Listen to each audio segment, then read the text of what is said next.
Bonjour à toutes et à tous, je suis Mezza et je vous souhaite la bienvenue sur la chaîne Mais à toi. Quel sport choisir pour optimiser ses dépenses caloriques? Selon le sport que vous allez pratiquer, vous allez perdre plus ou moins de calories. Cela dépend du sport en question. On va donc voir aujourd'hui ensemble le nombre de calories dépensées et perdues après une activité physique et plus spécifiquement selon certains sports.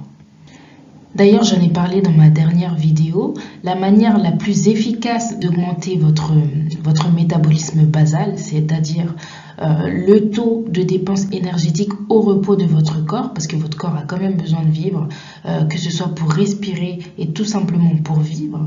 Au repos, vous dépensez des calories et cela s'appelle le métabolisme basal. C'est l'énergie nécessaire au maintien en vie de votre corps. Pour augmenter ce métabolisme basal, vous avez besoin de pratiquer une activité sportive. Parce que comme je vous l'ai dit dans la dernière vidéo, il y a un effet yo-yo. Le métabolisme basal va baisser à cause des régimes à répétition. Et ce qui va se passer, c'est que votre corps va s'équilibrer. Donc, plus vous faites de régime, plus votre métabolisme basal diminuera et moins vous perdrez. Et là, vous serez plus sujette à reprendre plus de poids et plus rapidement. La sédentarité est absolument à éviter. Ce n'est pas parce qu'au repos, votre corps va consommer de l'énergie et brûler des calories qu'il ne faut rien faire.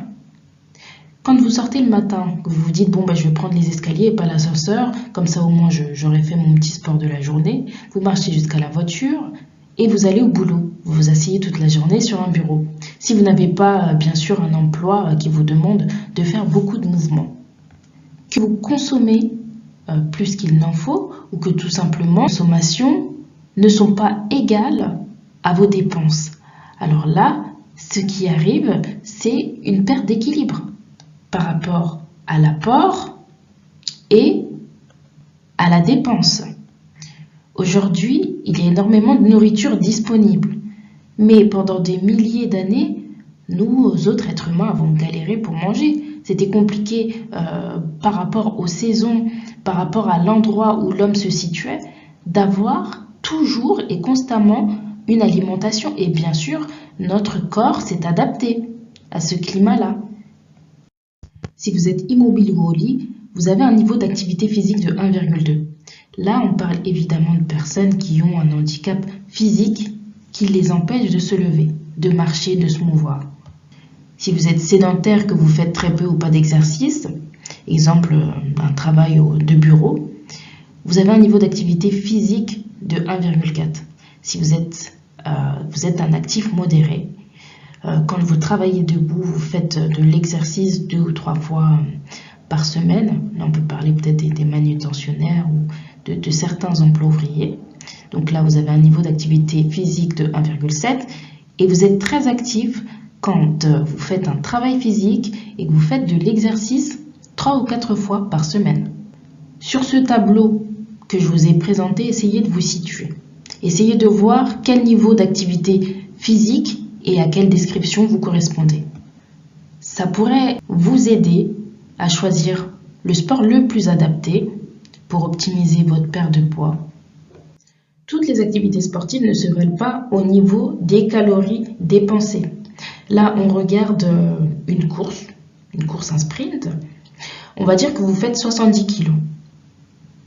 Quand vous allez faire ce sprint-là, après on verra une autre fois par rapport aux heures et aux minutes. Même là, je vous ai mis un autre tableau d'ailleurs concernant les heures et les minutes. Je vais vous le montrer juste après. Là, vous allez perdre 1240 calories. Et si vous me dites, je suis partie me faire un petit sport, je suis partie au bowling, là, vous perdez 195 calories. Tous les sports ne se valent pas et ça, c'est tout à fait évident. Tout à l'heure, je parlais de monter les escaliers. En 4 étages, vous perdez 83 calories si vous faites 65 kg. Pour 70 kg, vous perdez 89 calories. D'ailleurs, les personnes obèses ont un avantage sur celles qui ont un poids inférieur car elles perdent la graisse plus rapidement. Les anglophones aiment souvent dire d'ailleurs biggest loser. Et ça, c'est une chance parce que là, par exemple, si je prends, on va dire le ping-pong, vous faites 55 kg, vous perdez 550 calories. Par contre, si vous faites 85 kilos, là vous allez perdre 850 calories. Donc ça, c'est un avantage quand même qui n'est pas négligeable. Pas du tout le même nombre de calories selon l'aliment que vous allez ingérer. Et selon l'activité pratiquée, vous allez mettre plus ou moins de temps à brûler ces calories. Si vous faites de l'aquagym et qu'on va dire vous consommez une glace au chocolat, vous allez manger votre glace au chocolat de 200 calories, vous allez mettre 42 minutes et 42 secondes à brûler les calories de cette glace au chocolat. Alors que si vous êtes inscrit à des cours de Zumba que vous allez pratiquer, disons 2 ou 3 fois par semaine, vous allez mettre 19 minutes et 29 secondes. D'où l'importance de choisir le bon sport. Moi, je suis complètement pour que l'on mange tout ce qu'on veut. Par contre, il faut vraiment faire attention à l'excès, parce que l'excès de tout est mauvais. À tous ceux qui disent « je n'aime pas le sport », vous ne connaissez pas tous les sports. Je pense qu'il serait intéressant de chercher un sport qui vous intéresse réellement et ça vous permettra de pratiquer une activité physique. Moi, par exemple, je n'aime pas courir, je déteste courir, alors je marche. Et si vous n'aimez vraiment pas le sport, faites de la danse. C'est pas mal la danse aussi.